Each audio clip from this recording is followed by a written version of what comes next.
our ability to look at the situation and see it in a different light than we did before is what has changed everything and allows us to think through what we can do differently to hopefully get to a different result. It doesn't always end up in a different result, but most of the time it does. Overall, I would say it's night and day difference. I'm excited to pick them up from school. Like I leave to go get them from school and I'm like, oh, today's going to be a great day. And like we go on a walk after school or we cook dinner together or whatever it might be. And it's just totally different. Ever feel like you suck at this job? Motherhood, I mean. Have too much anxiety and not enough patience? Too much yelling, not enough play? There's no manual, no village, no guarantees. The stakes are high. We want so badly to get it right. But this is survival mode. We're just trying to make it to bedtime. So if you're full of mom guilt, your temper scares you, you feel like you're screwing everything up, and you're afraid to admit any of those things out loud, this podcast is for you. This is Failing Motherhood. I'm Danielle Bettman, and each week we'll chat with a mom ready to be real, sharing her insecurities, her fears, her failures, and her wins. We do not have it all figured out. That's not the goal. The goal is to remind you, you are the mom your kids need. They need what you have, you are good enough, and you're not alone. I hope you pop in earbuds, somehow sneak away, and get ready to hear some hope from the trenches. You belong here, friend. We're so glad you're here.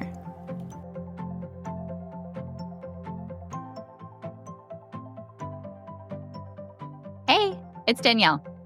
My guest today, Marli, is a mom of 3, a pediatric sleep consultant, and a trainer and mentor for other sleep consultants. She's the owner of the Cradle Coach and the Cradle Coach Academy, and has spent 13 years growing a successful career in corporate before she realized it was possible to do what you love, create your own schedule, and still earn a great income. So she became a sleep consultant and now trains and certifies new sleep consultants to do the same. And we'll chat a little bit more about sleep towards the end of this conversation. But I've known Marli for several years and had the chance to work with her family last winter. So now that it's been almost a full year, I am going to read for you the contrast between some of her initial response statements and her final form responses. So what she wrote in her goals when we first met: I want to enjoy time with my son again.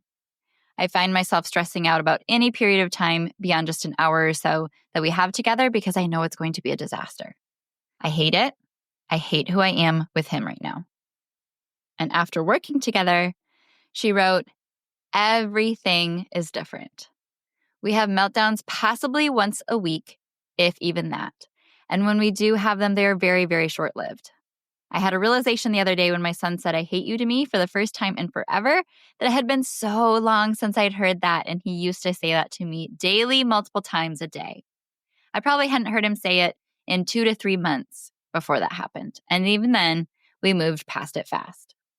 I used to have to close him up in his room for 30 minutes while he destroyed his room, tried to hit me when I walked in, screamed at me hysterically crying. That has not happened in months. He's truly a different kid. It's not even comparable to before. Parenting used to feel overwhelming, like we were walking on eggshells all the time, and now it feels so much easier.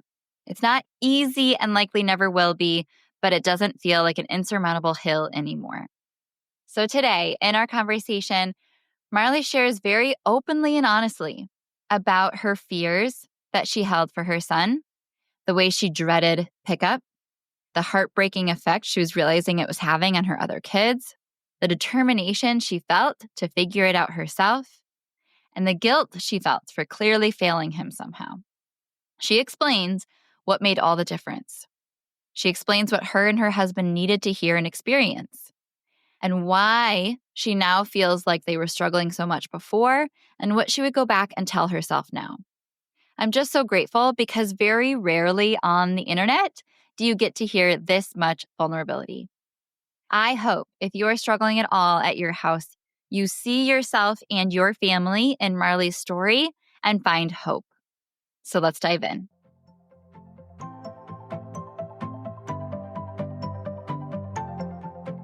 Welcome to Failing Motherhood. My name is Danielle Bettman, and on today's episode, it is a treat. I am joined by a previous client. Her name is Marli. Marli, thank you so much for being here. Of course. I'm excited to chat with you. I am too. It's been a little while. I haven't seen your face for, 9 months, I think, from the last time that we worked together. Yeah. Which is wild. And we both had to refresh our memories because it's been a blur of chaos leading up to and after that. But we get the treat today of kind of just getting to know your family story, what you ended up doing that made a big difference, and then kind of what you're doing now. And I just really appreciate the opportunity to get to that behind the scenes look at what that has looked like at your house. And I appreciate so much you being able to be honest and vulnerable about what that has looked like.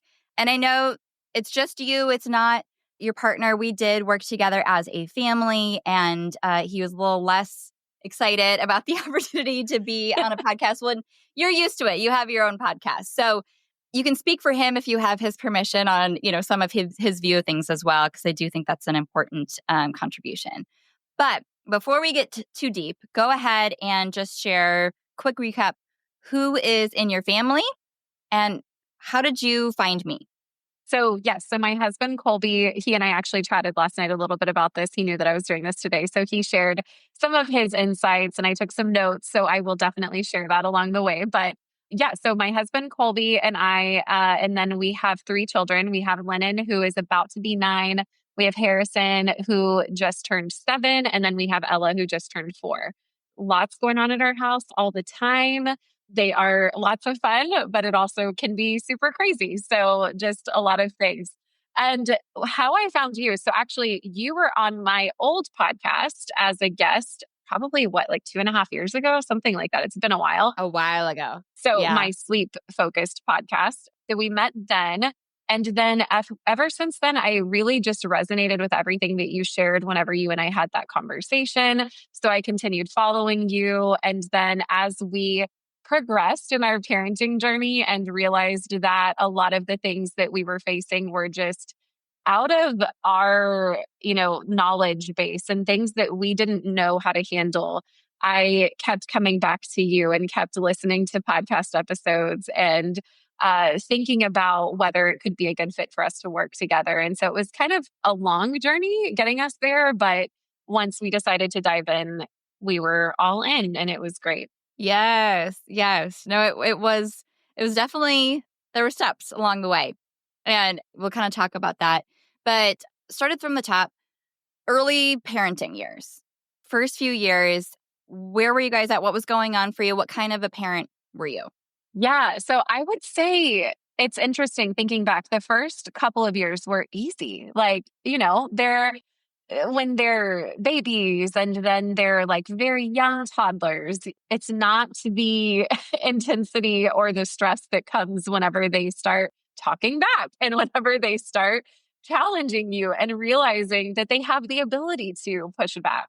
And so, we had Lennon first, obviously, and then Harrison and Lennon are 17 months apart. So we had that time with her on her own, which wasn't a lot of time, but things were so simple. I look back then and I'm like, man, life was so easy. And of course, it wouldn't have continued to be that as she got older, but that's all that I have to reference as one child or having only one child was just those first 17 months. And yeah, life was so simple and it was easy. And I was like, this parenting thing is so great. And she's so fun. And I can't imagine ever being annoyed with her. I can't imagine ever feeling frustrated about her because she's just so much fun. And then as we, brought Harrison into the fold and they both got older. And as I mentioned earlier, they started, having their opinions about things and they started pushing back and all of the things that come with toddlerhood. Then we started realizing, maybe we don't know as much as we thought we did. And maybe we need to learn a little bit more about what we can do to approach things differently and all of that. So yeah, and I think that pretty quickly we realized that with Harrison specifically, things were a little bit different. Lennon was a lot more laid back. She had a big personality. She still has a big personality, but she is much more eager to please, I think. And so we started noticing quickly with Harrison that he was so much more active than her, even as a baby. I remember him climbing on top of things that she would never even have thought of doing. I remember with Lennon, we would just quickly say, like, hey, no, don't do that. And she would quickly stop it and do whatever we asked her to do. And with Harrison, it was completely opposite. We would be like, hey, no, don't touch that. And he would smile and look at us and touch it. Uh, so those were things that just stick out to me from the beginning that I remember noticing, but still not really identifying, I need to do things differently with him, or really realizing that there could be a different way to handle things. So yeah, so I think that was kind of the early childhood days where we still felt pretty confident in what we were doing, and then slowly started realizing that there was more to this, and there were some things that we didn't quite know how to handle. Well, I think that's super relatable. I think, a lot of parents find themselves, researching a ton for pregnancy and the infant years, and, expecting that there's going to be some terrible twos, and then, we'll work past that, and, potty training is going to be a whole thing. But then it's, then we kind of even back out, and then things don't even back out. And they keep, they only kind of continue to gain momentum. And I think that is often exacerbated with a third kiddo, or with any other like life changes and stress that comes your way. So what were some of the points in your journey of finding more tools, or finding more, what were kind of some of the steps that you took as things continued snowballing? Yeah. So I am very solution oriented as a person, whether it is, in my business or personal life or parenting, whatever it might be. And so as soon as I identify there's a problem, I quickly will just go out and read everything I can find. I will listen to all of the podcasts and dive into all of the trainings and just scramble to try to figure out solutions. The very first step that I took in parenting and trying to figure things out was positive parenting. It was a course, like a self-study course.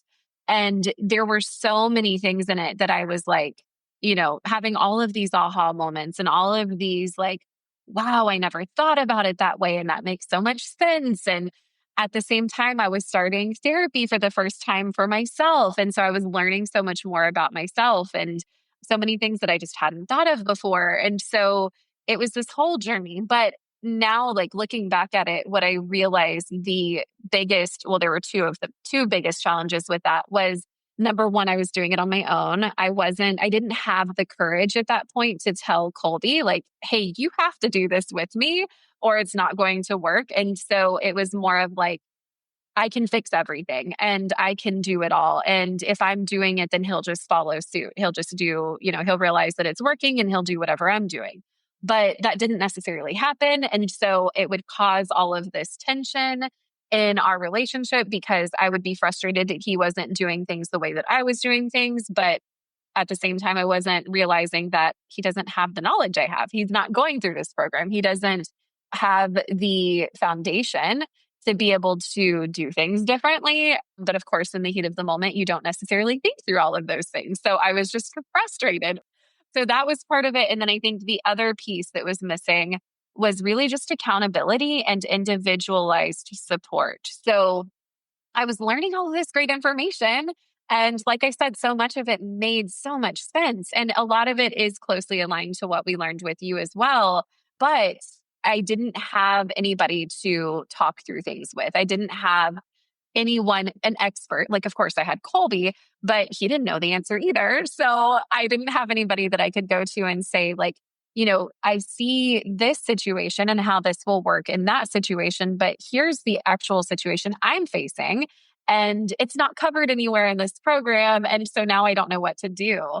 And so I would find myself just frustrated. And then I would give up and stop doing things the new way that had learned. And I would revert back to the old way of doing things because I didn't see any other way out of it, I guess. So that was kind of the first. Positive parenting was the first thing that I did. And then I went through, I think, Dr. Becky at some point, some of her programs, but exact same thing. I was doing it on my own. And so we were parenting differently. And I also just didn't have that individualized support to be able to help me stay accountable and to help me navigate some of the more specific situations that we were going through as parents. And the other thing is, I kept seeing all of this language out there around like strong willed kids and deeply feeling kids. And all of that resonated so much with me whenever it came to Harrison. But again, I didn't really know what to do with that. It was like, okay, well, I have a quote unquote definition of what we're facing with him, and I kind of know what we're facing. But how does that change my approach? What do I do differently? And all of that was still unknown to me. Yeah. No, what a responsive recap to be able to look with hindsight and kind of understand and relate to the parent you were trying to be back then, and kind of seeing the gaps of just why you weren't able on your own with that, more self-paced or generic information to be able to get to the place where you really needed to, which was confidence, which was being grounded, which was being able to individualize, which was being able to completely understand the difference in approaches, and not only a what, but the why as well.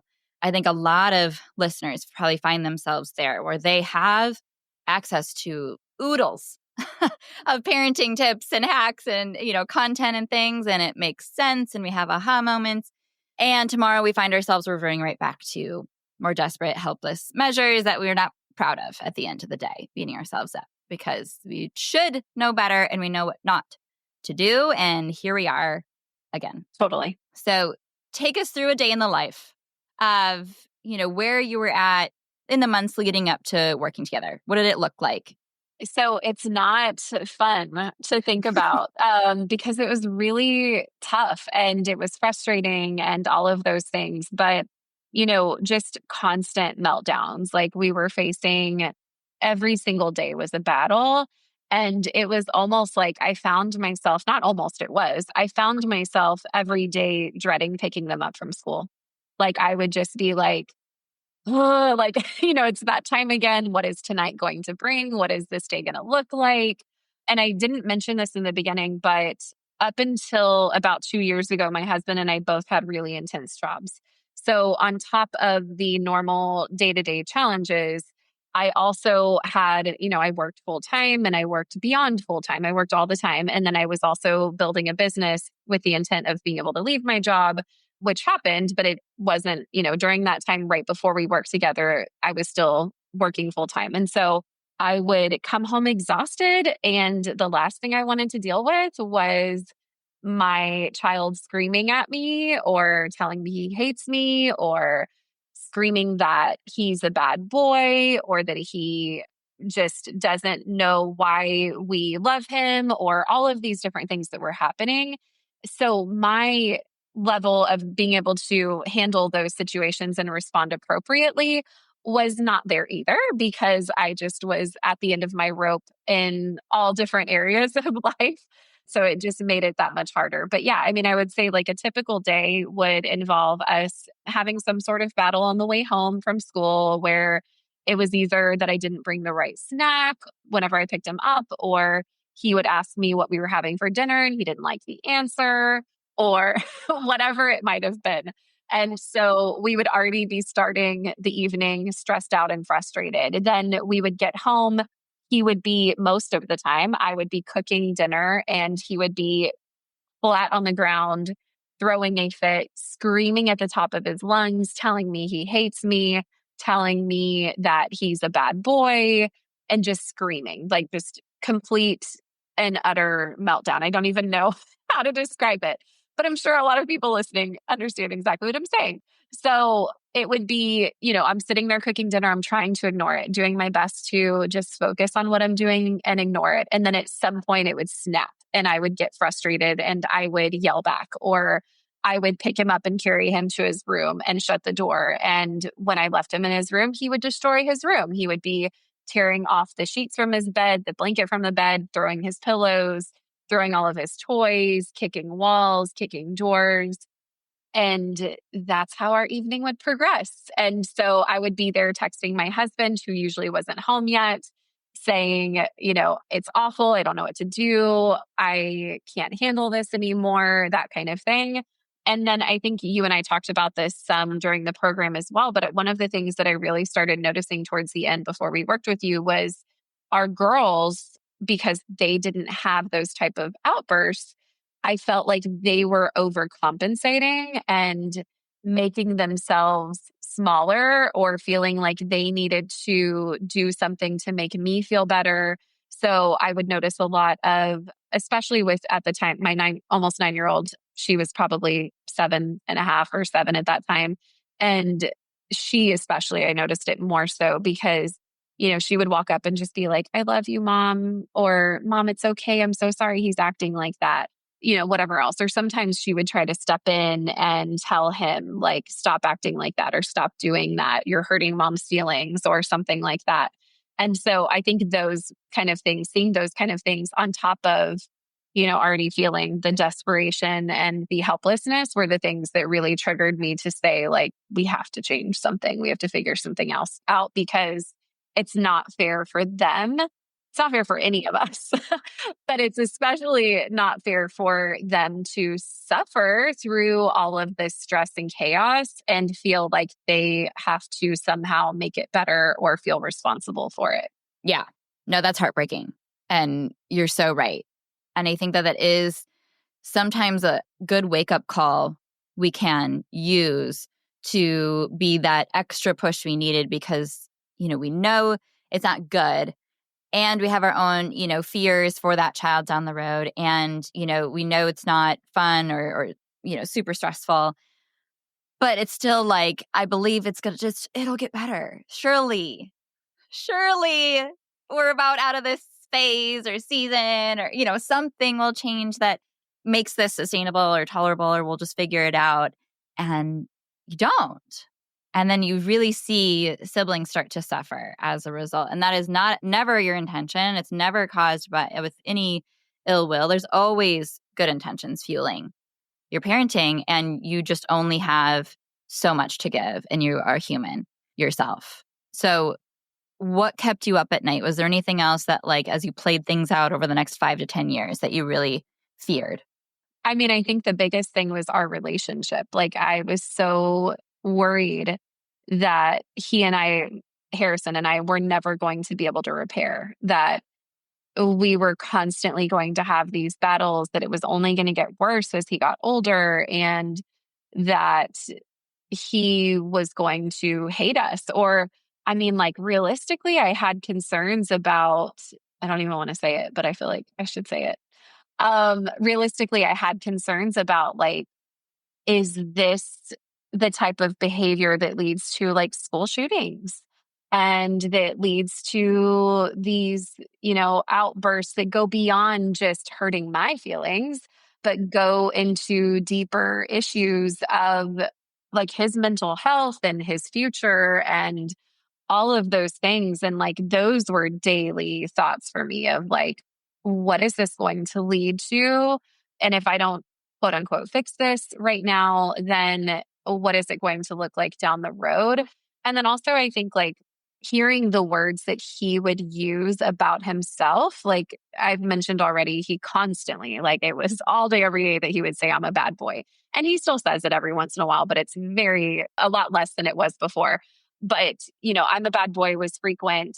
He would even say things like, I hate myself, or I wish I was never born, things like that, where I'm like, how are you even thinking these things? Where do you even hear these things? How do you know to even say these things? Terrifying. Yes. Yeah. So, and not only was I worried about the other things that I've mentioned and, like, his future and all of that, but also just, like, his own well-being. And are we going to be at a point where he's a teenager and he hates himself and he's, suicidal or anything like that? And it's so hard to even think, or, well, you think these things naturally, you think them, but it's so hard to say those things out loud because it's like, if I say it out loud, then is it real? Or if I say it out loud, what are other people going to think about me or whatever else? But it just, yeah, all of those things for sure kept me up at night. And guilt around like, obviously I'm doing something wrong, or we wouldn't be facing these kind of things. What am I doing wrong? What do I need to do differently? And just falling short every single time and not knowing what that could look like. Oh, well, thank you for being honest. Because, yeah, that absolutely sucks to admit and is extremely terrifying as a parent, but it only matters to you and concerned you because of how much you love him and care about him. Yeah, for sure. So, were you confused at all about what the solution was? Like, did you consider, like, does he need to go to therapy or like what Oh, needs to for happen? sure. Yes. And we did. We took him to a therapist to do ADHD evaluation. And that's whenever he was, I want to say he was 5. Yeah, he was 5. So that was the first step, was that. And then I was like, well, maybe we need to she needs to continue seeing him for a just normal behavioral therapy type approach. And we did not end up doing that. We ended up working with you instead. But yeah, definitely I was thinking like that must be the solution.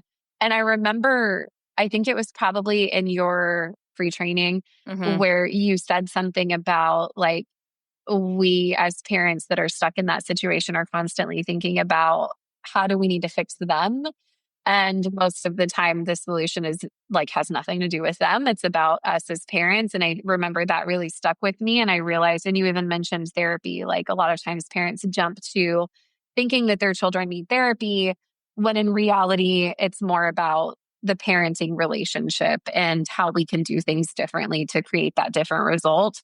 And so I think that was part of why we didn't end up doing therapy. And really and truly, we didn't really need it. It really was about how we could approach things differently to help him. Yeah. Which has to feel like a sigh of relief now. Yeah. Oh, yeah, for sure. When you're able to have clarity on that and be like, okay, that was the right decision. Now that we know, so much more than we did then, which is the perfect transition. So I know you reached out, I think it was like July. I was looking back at my emails and we chatted. And I think the biggest hesitation with moving forward was cost. Yeah, Is that for correct? sure. Yes. So then you reached out, I think it was like 4 or 5 months later in January. And I think there was like some investments going on with like your entrepreneurship at the same time. But talk me through the hesitations and what changed before both you and Colby were ready to dive in. Yeah. So in that initial summer, whenever we had talked, so that was my first year having left my corporate job, 2023. So that was my first summer that the kids were home with me all summer, because we were transitioning away from this high paying corporate salary to figuring out a business and, the ups and downs that come with that. Yes. So they were home with me all summer. And of course, like it was extremely stressful. And we were having all kinds of challenges and all of that. And so, and in addition to that, I was still trying to grow my business while having them home with me full time. And No big deal. yeah, exactly. So I know I had reached out then initially just thinking like maybe this is the solution. And at that point, I still had not mentioned anything to Colby. I was still in that mindset of like, I can solve it myself. I'll figure it out. And so, but yeah, and I know the cost was probably the main reason we didn't move forward, just because again, we were in this transition period of figuring everything out. I had just started the conversation with the business owner that I ended up taking over the business from about purchasing this business from her. So we had that happening where we were thinking about all of this investment we were about to make. And so we just kind of put it on the back burner. We were like, I think at that point I said to myself, like, I'll dive back into positive parenting. I'll try to figure it all back out again and we'll make some positive changes. And I think we did. Like, I think that I did do that. I went through the whole program again. I learned some new things based on, they had changed a little bit because it had been a couple of years. Our kids were a little bit older. And so I was able to make some positive changes. But again, it was still just me. And so I would find myself again just reverting back to how things were before. It was right after Christmas, early January 2024, that I remember Colby and I just looked at each other and we were like, something has to change. Like, we can't keep doing this. This cannot be our day-to-day life anymore. And I remember telling him, like, hey, I talked to somebody and I think it would be a good fit for us. And she focuses exactly on the type of personality and temperament that Harrison has. That's her specialty. And I think that she can really help us. And of course, he was pretty resistant at first and was, like, why can't we just figure this out on our own? We haven't even tried, really tried anything together yet. So I think it took a couple of weeks of us talking back and forth about it. And then eventually he just said, you're right. Like we can't keep doing this. Let's try it. Let's see what happens and we'll see how it goes. And so we made the decision to go ahead and dive in. And I think even leading up to that initial investment, I still was like unsure if he was going to come to meetings. I was unsure if he was really going to go through the trainings, but I knew that we had to do something. So that's whenever we decided to go ahead and do it. Yeah. Yeah. And looking back, now that, you are where you are now, give the complete contrast. What were you able to accomplish? What is life like now? Then we can circle back to how did you do that? But what were your goals? What does life look like now? So I think the biggest thing that we were hoping to accomplish was just not even eliminating meltdowns, but just getting to a place where they weren't as frequent.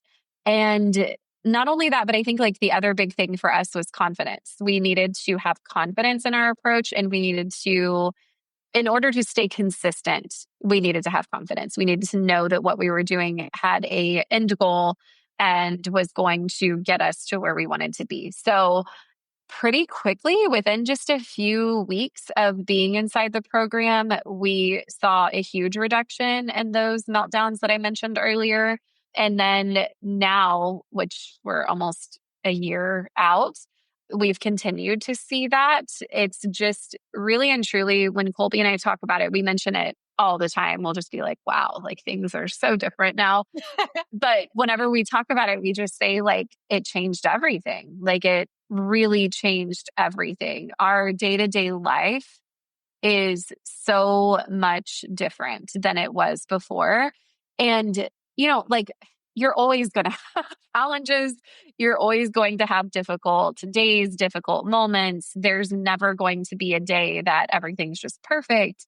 But our ability to look at the situation and see it in a different light than we did before is what has changed everything and allows us to think through what we can do differently to hopefully get to a different result. It doesn't always end up in a different result, but most of the time it does.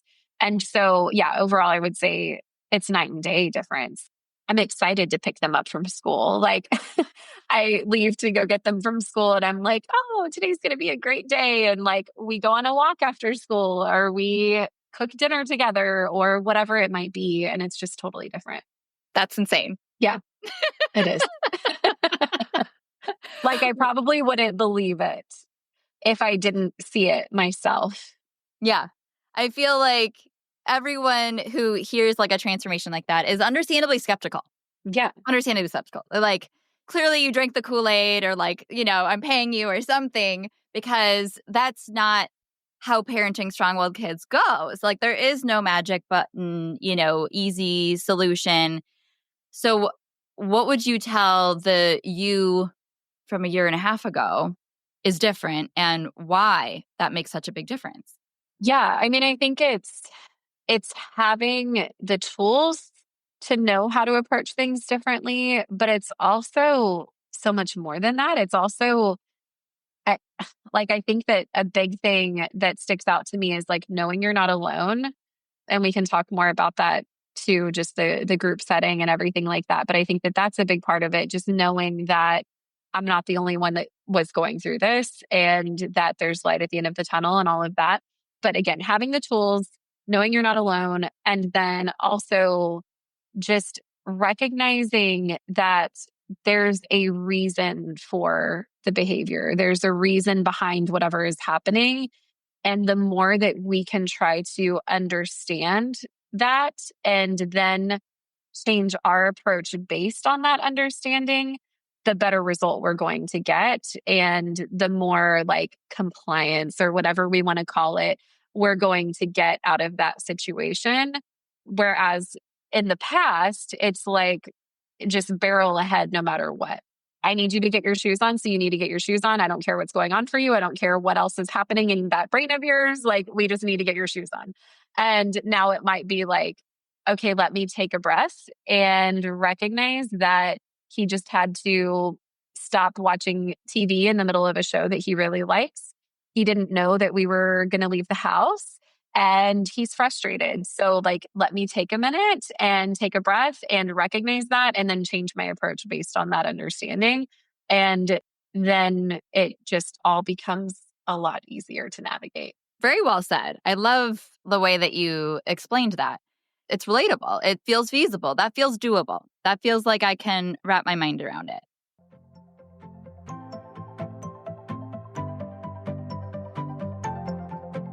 Here's the deal. If your child is sensitive and smart, yet loses it, is clingy or aggressive with you at home, they can go 0 to 60 over the smallest things, like when they just don't get their way, nothing changes their mind, and they can't seem to get over it, and you know what you're doing isn't working, and siblings are starting to suffer. You could go to therapy yourself and take your child to therapy and follow all the experts and ask your family and friends for advice and take a course and set up a calm down corner and read all the parenting books and still feel defeated. It's time. It's time to learn the missing pieces of invaluable insight about their temperament that unlocks compassion in you and understanding of how to work with the way they're wired. It's time to communicate in new ways, like a hostage negotiator, to get through to them and cultivate cooperation with confidence. And it's time to eliminate the behaviors that are working to gain control and attention at their root, rather than playing whack-a-mole. Calm and Confident, the masterclass, is for you.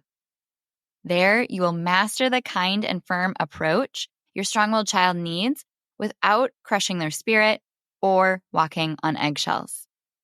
In this free training, I share the 4 critical kind and firm scripts that unlock cooperation in every situation, how to eliminate behaviors at their root, and the path to solidifying the open and honest relationship that you want to have with your child down the road.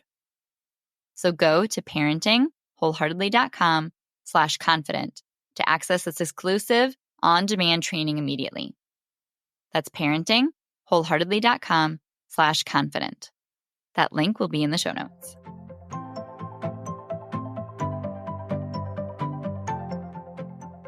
So what aspects of working together do you feel like you really benefited from and did you appreciate? Yeah. So I think the group setting, that was the one thing that I was like, like, I don't really know that I need the group. I don't, as much as I can be an extrovert and show up for my business and for things like this, like, really and truly, I'm an introvert. I like being by myself. I like having my space and my own time.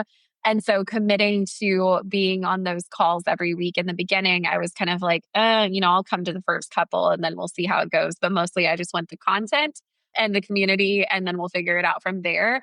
But that ended up being the part that really helped me and helped Colby, I would say for sure, the most. As I mentioned earlier, just having the ability to see that others are going through the exact same things that we're going through and that they seem to be good, decent people who also have really great intentions.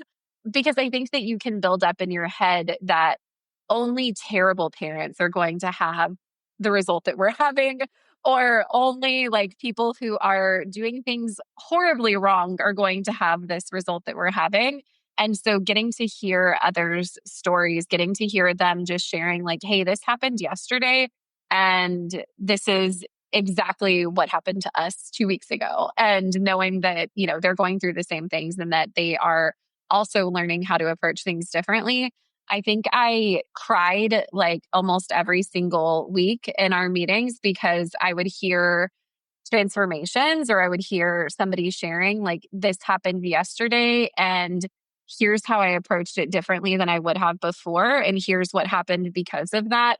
And it was just like, wow, I'm here for a reason. I should be going through and taking this seriously and doing all of the things that I need to be doing to hopefully get to that result myself. And then also being able to talk about it yourself, like being able to share things that were happening for you. And then also get the input on things that you didn't know how to handle, like being able to say, hey, Danielle, this happened yesterday and I had no idea what to do. And it just spiraled out of control. And what could I have done differently? And I loved that you always opened it up to everybody else to say, like, well, does anyone have any ideas or has anybody else faced this specific situation and how did you handle it? And then again, being able to hear not just from you, but also from them, their specific situations that related to mine and hearing how they navigated it helped a lot. And again, I think for Colby, that was huge because he had so much guilt. And I mean, we both did, but he had a lot of guilt around like handling things incorrectly or feeling like a failure or feeling like there's no way anybody else is going through these same things. And so for him being able to hear, and I think we had a couple of dads in our group that were similar to him, where like they started out in a space of like positive parenting is BS and this is Yeah. never going to work. And while Colby has neither of us have ever taken like I don't know the right word or definition, but like we've never been like spankers. We've never like Mhm. hit our kids or taken it to that level of trying to make them or force them to comply or whatever that I don't know the right language for it, but hopefully that makes sense. But Yep. More of an authoritarian. Yeah. yes, he still had more of an authoritarian approach than I did. And he still, like, he yelled. That was the main thing. Like, he would yell a lot. And so I think he felt a lot of guilt around that, but he also could not understand or see how a different approach could have a different outcome. And so he still was very stuck in that, like, this is the only way. And I'm sure part of it is like the way that he was raised and everything like that. And so for him in the beginning, being able to hear other dads who came in with that thought process as well and had been in a few weeks longer than us, or in some cases, several weeks longer than us, and had been able to see the transformation and the difference that this approach makes was massive for him. And I remember him, usually he was at work taking the calls when I was at home. And so he would text me and be like, wow, what so and so just said, that is exactly, what we've been facing. And it gives me so much hope to hear that they're seeing this better outcome. So I think that was the best part of all of it. As much as the scripts are so helpful and the information is so helpful, it ended up being, I guess, the whole package together is what made the biggest difference. And the accountability, like knowing that we have 12 weeks in this group Mhm. and we need to do our best to get through it and ask questions and take advantage of this time that we have and these resources that we have. That helped a lot too. Yeah. Well said.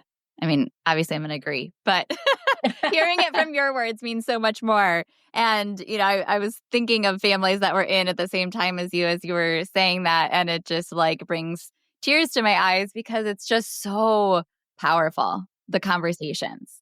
I mean, they are truly like an honor to be a part of. Would you agree? Oh, for sure. Definitely. So knowing that, what are some of like the biggest changes? How have like your relationships changed, like with the siblings or with, Colby and Harrison, or your marriage? Like, how are relationships different now?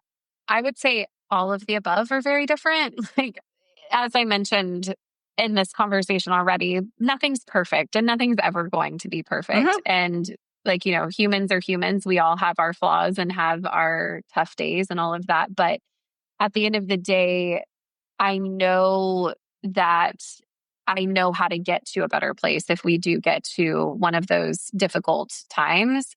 And so, yeah, I mean, I think even taking it from a marriage perspective, the things that you learn about how to approach things with your child also relate to your marriage and like how to approach things with any relationship that you have.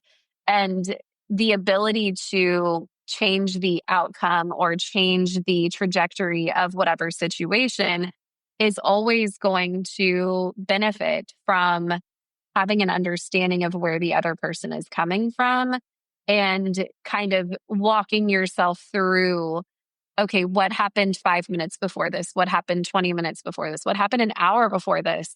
And if you don't have the answers to that, then making the most positive assumption about that is always going to help you navigate things differently. So, as an example, with Harrison now, if he comes home in a really bad mood and he's just like frustrated about everything, then I will assume something probably happened at school. I don't know what it was. I wasn't there, so I can't speak to exactly what happened, but probably something happened. And so I will try to have a conversation with him. Most of the time, he won't, just openly say, like, yes, X, Y, and Z happened. Right. If only. Yes, that would be great. But I can at least make that assumption of like, I don't know what happened, but something happened. Otherwise, he would not be in this headspace. And so I can go into that next conversation or that next situation with him with the understanding that we're not starting from the like best place. We're starting from an already negative situation or bad place, whatever you want to say. And so I can approach things differently to help navigate that in a better way. But yeah, I mean, overall, all of our relationships are different. All of our relationships are better. My girls are not having the experience that they used to have every single day. They are getting to have a stronger relationship with their brother that they probably would not have at this point.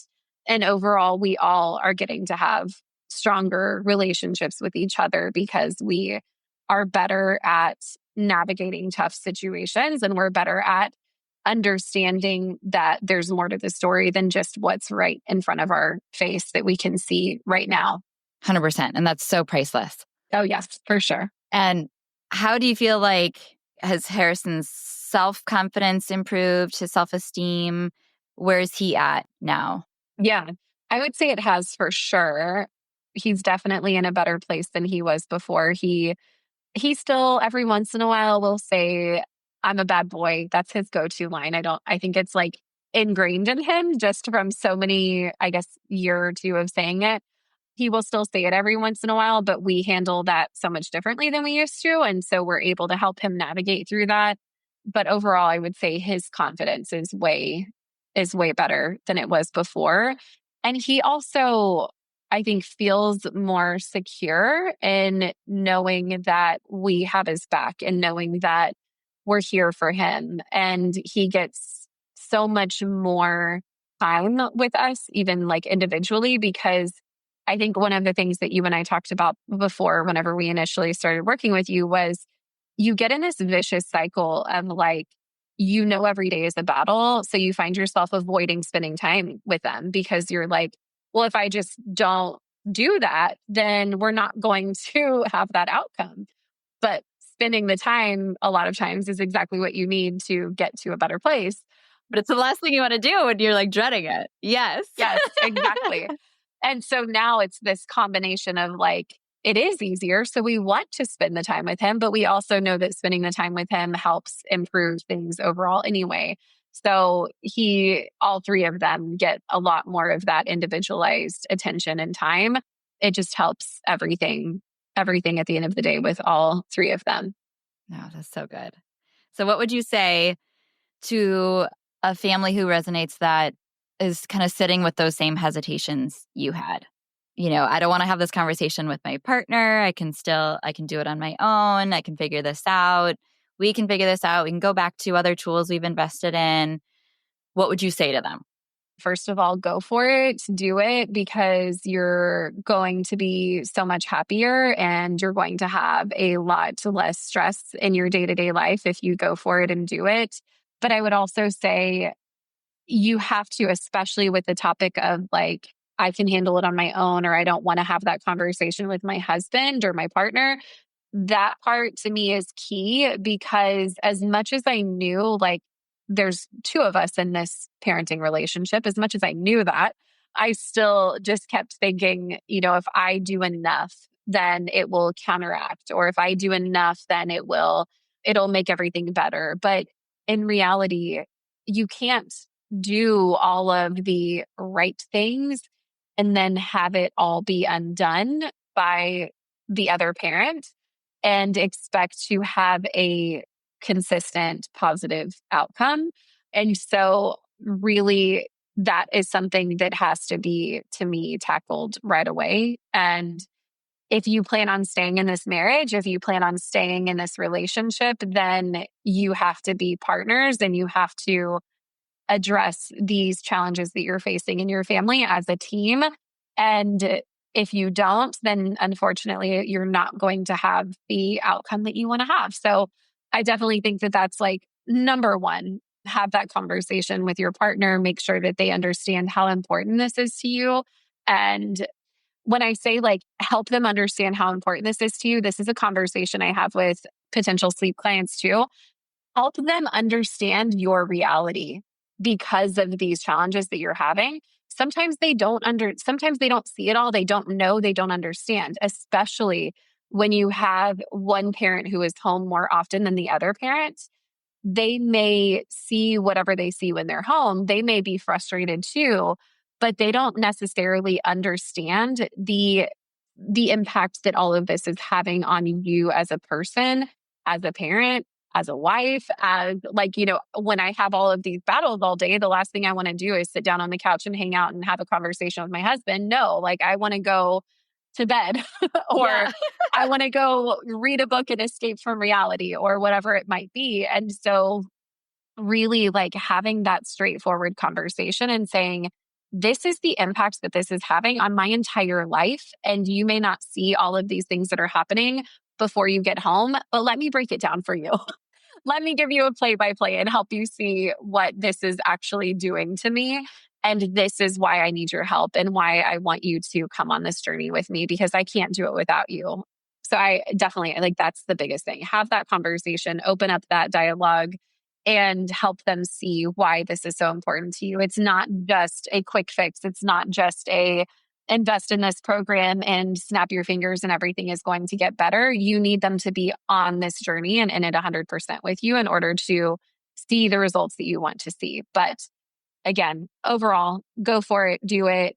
You won't regret it, but ensure that both parents are on board. Yeah. All in is the requirement. Yes. For sure. Which is no small feat. And of course, there's going to be a lot of road bumps to getting to that place. And that's why it's so impactful once you do, because, it's only up from there. And you have all of this like incredibly comprehensive support meeting you exactly where you are and walking you one step of the way with lots of hope and lots of accountability and lots of implementation and individualization, everything we talked about that was missing, in the other things that you had done. But there's understandably just a lot of hesitation to that. So what would you say was Colby's biggest hesitation? And how did you help work through that? Or what made a difference? Yeah, I mean, I think that his biggest hesitation was the whole positive parenting thing or the gentle parenting or whatever you want to call it. And again, it's so hard whenever you have done all of the research and reading and listening and all of that. And so you understand that gentle parenting doesn't mean what he thinks it means. But I'm not an expert and I can't really explain that to him in a way that is going to help him understand or see things differently. When he hears gentle parenting, he thinks like, oh, our kids are just going to run the house or our kids are going to do whatever they want and have no discipline or direction or anything. And we're just going to have to be okay with that. And as much as I could say, like, well, no, that's not what it is. He hadn't seen it. He hadn't, all he knew was what in his mind the definition of gentle is, or the definition of positive, or whatever you want to say. And so that was definitely the biggest thing for him was understanding that. And then what he shared with me last night was that he came into this thinking, Danielle's just going to tell me exactly what to say to my child to make them turn things around. And I just need these scripts and I just need her to tell me what to do, what to say, how to handle everything. When he realized quickly in reality, instead, it was about like what he could change about himself as a parent, what he could do differently, how he could handle interactions in a different way, and how he could transform his relationship with our kids by just approaching things differently and changing the way that he handled these interactions. And like more the mindset piece. Yeah. Yeah, for sure. Like he came in thinking, I just need the tools and the scripts, which is similar to what I thought too. And then it was like, no, I need to change, almost not necessarily like change who I am as a person, but change my thought process and change the way that I'm approaching situations to have that better outcome. Yeah. Which is no small feat and does take some time and is worth the work For sure. for how things are now. Yeah. Yeah. So was there anything we didn't cover that you wanted to speak to? We haven't gotten a chance to. I think we covered mostly everything, but what I would say again is just the idea of I can tackle it on my own, or like I can go through these self-paced programs, or I can read this book and magically be able to transform this relationship with my child. I'd say very rarely does that work. I think, having the accountability and having the individualized support is where it's at. Like that is the biggest difference and game changer for all of this was, again, the ability to come in and say, here's exactly what happened last night. Here's how I handled it. Was that right? Should I have done something different?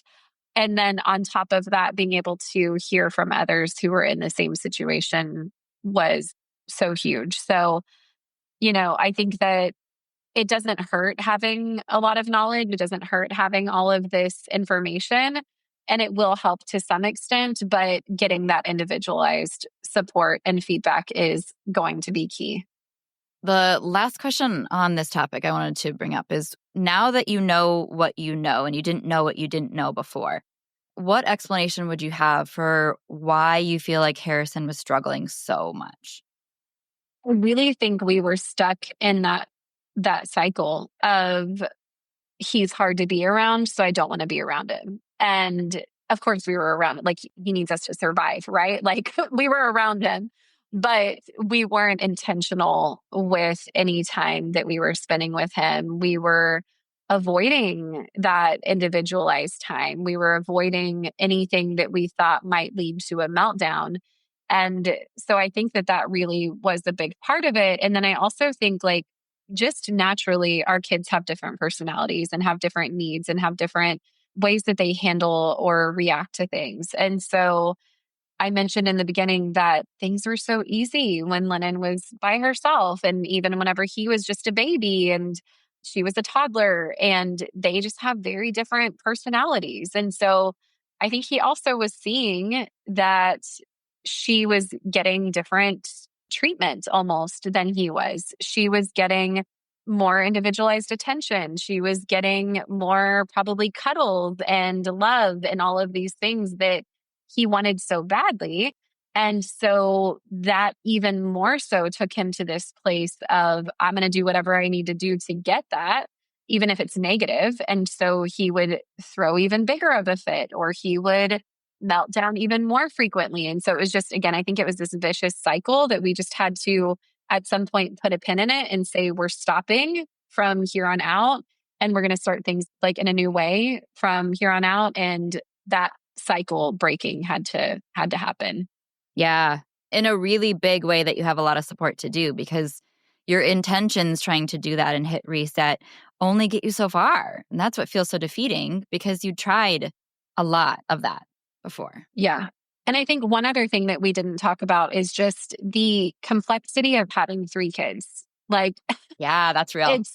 it is so, like, it's so much easier, I think, whenever there's one or maybe even two. I don't know. We've had three for over 4 years now, so it's hard for me to even say.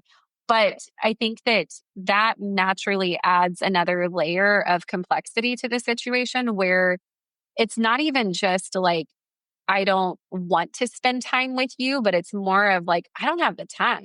You just Like, don't. Yeah. I can't split myself into three pieces to be able to spend time with each of you individually if Colby's not home or if one of them isn't asleep or whatever it might look like. And so that's something that we still struggle with a little bit, but we've figured it out for the most part. And I think as they get older, it's going to continue to have to transform and our approach is going to have to continue to change. But I do think that that's a complexity that you don't often hear people talking about. It's just navigating a situation like that with three kids and beyond. I can't even imagine with four or five or six. Yeah.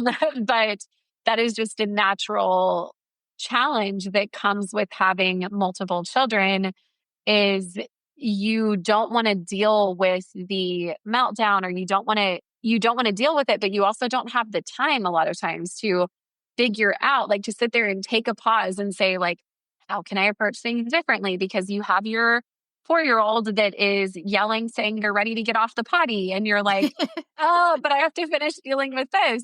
So yeah, I think that's definitely another piece of that is challenging that you just have to figure out how to navigate and how to make it work for your family and your circumstances. Yeah, absolutely. No, that's very real. And I'm so glad you named that because in order to solve a problem, you really have to be able to fully describe all the complexities, all the nuances, all the things that are going to contribute to this like tumbleweed that, becomes what you can't pull apart or just name too simply. And in my professional opinion, I think families with three have the hardest time. So validation for that. Thank you. I appreciate it. For real. And I thought of one more thing. I feel like I keep thinking of things, but one more thing that I think is important to call out that you helped us so much with is don't be afraid to do things differently for your family. Like, don't be afraid to identify if something isn't working for you, even if you think it's the right way to do things. If it is not serving the goals of your family, if it's not serving the outcome that you're looking for. And I remember we were in a deep challenge during our time with you around homework and Oh, yeah. identifying because again, three kids, like I'm trying to do homework with two of them. Our youngest was like barely 3 at the time. So she was very, high needs. She needed me. And we ended up, even though we thought that the right thing to do was to have them in this super accelerated, challenging school that was not our public school. So we made a choice to put them in this really difficult school. And it felt like we were going to be bad parents if we made a different decision and took them out of that school and put them maybe in a less rigorous curriculum that was going to make us bad parents. We had to have a real conversation about like, who is this serving? And really leading us to the result that we want for our family, which is to have a happy, cohesive, positive relationship with all of our children, all of these things. At the end of the day, that's what's most important. And so that helped us feel more confident with making that decision to take them out of that program and put them into a different school. And the transformation that we've seen, and it hasn't been that long, but the transformation that we've seen in just their joy and their happiness and even confidence and their abilities and everything like that has been huge. And so I think a lot of times we get trapped in this mindset of like, I have to do this thing because it makes me a good parent. No, like you need to do what is right for your children and right for yourself and all of those things, and not necessarily do what you think others will perceive as being the right thing or the best thing or whatever else. Fully, fully, fully agree. So proud of you for making that hard decision and for reckoning through that because it's no easy thing to do. But I heard a quote on that last week, and it's just been sitting with me ever since, which is someone said, no one can tell you that you're a good parent except your own kid. And I was like, I feel like that checks out. Yeah, that's good. Yeah. But I mean, it comes down to really making the right decision and for the right reason and being able to then have the support to be convicted in that enough to find confidence that allow other, pushback or shoulds or things roll off your back. And without really being able to work through it at a deeper level, when push comes to shove, you're going to go back to what you think you should do or makes you on the outside look good or feel good.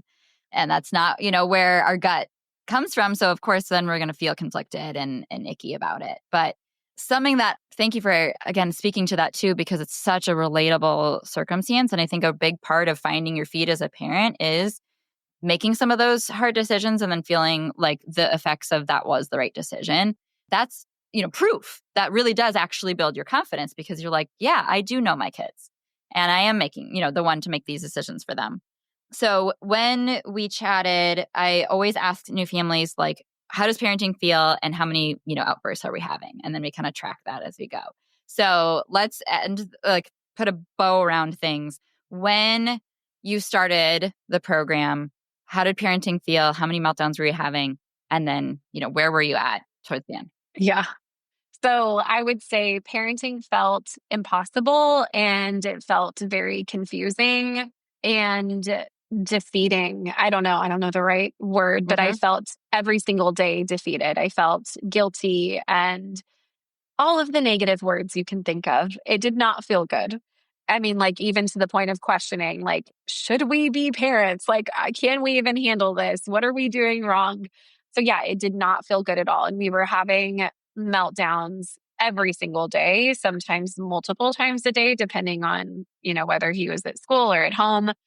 Yeah, it did not feel good. And now, how would you describe how parenting feels? Yeah, I mean, I would say parenting in and of itself is challenging. Like I'm never going to say it's like, oh my gosh, it's the easiest thing ever.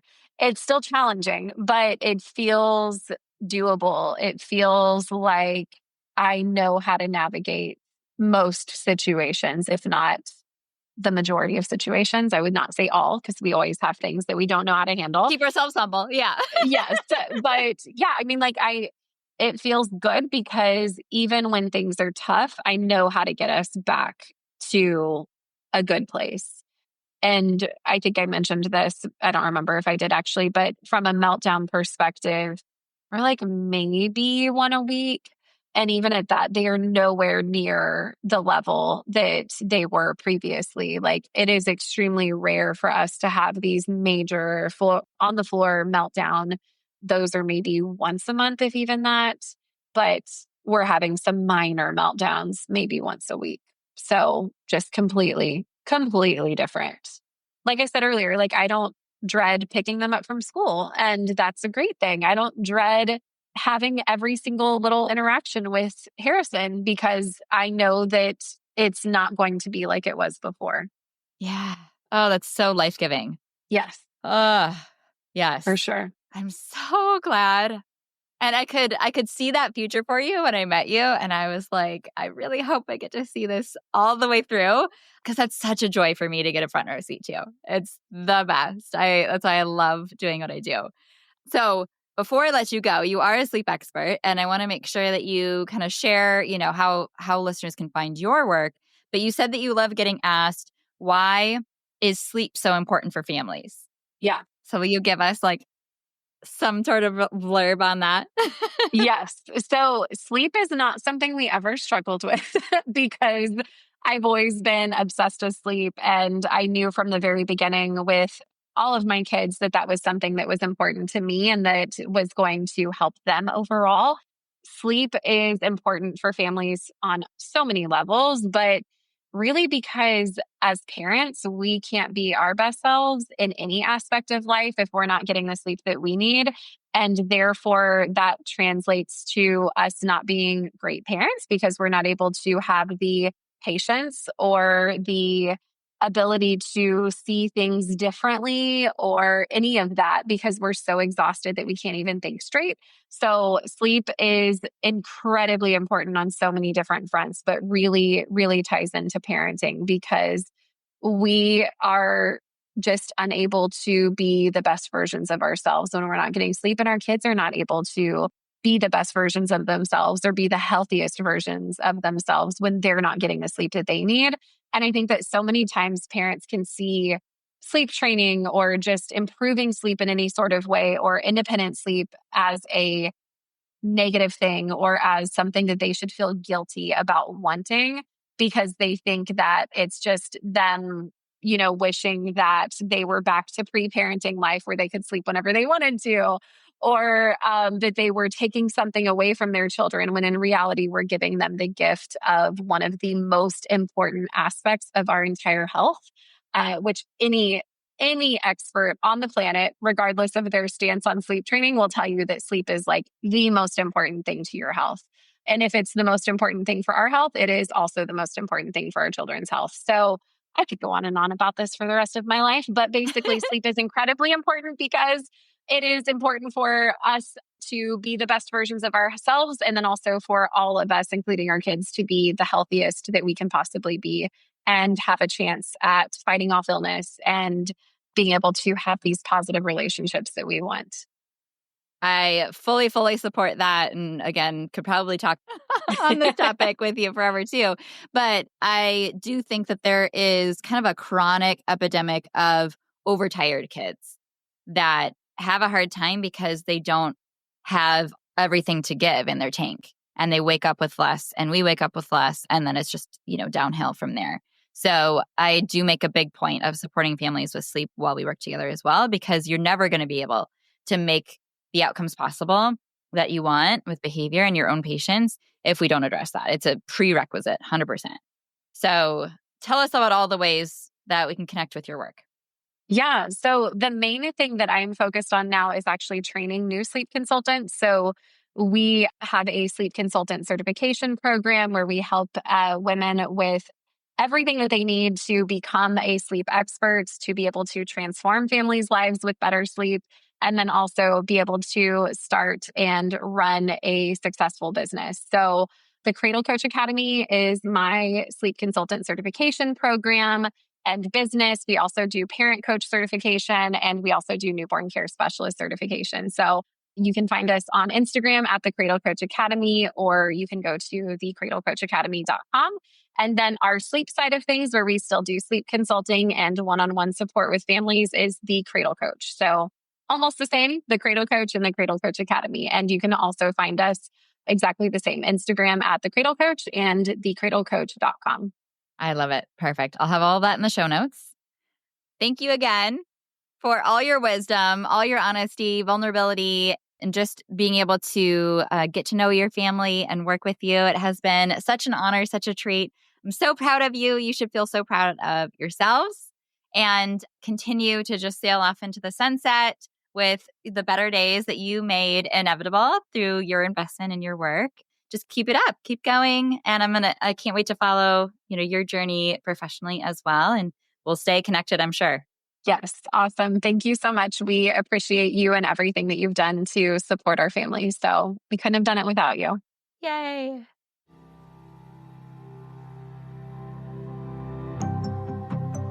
Thank you so much for tuning into this episode of Failing Motherhood. Your kids are so lucky to have you. If you loved this episode, take a screenshot right now and share it in your Instagram stories and tag me. If you're loving the podcast, be sure that you've subscribed and leave a review so we can help more moms know that they are not alone if they feel like they're failing motherhood on a daily basis. And if you're ready to transform your relationship with your strong-willed child and invest in the support you need to make it happen, schedule your free consultation using the link in the show notes. I can't wait to meet you. Thanks for coming on this journey with me. I believe in you, and I'm cheering you on.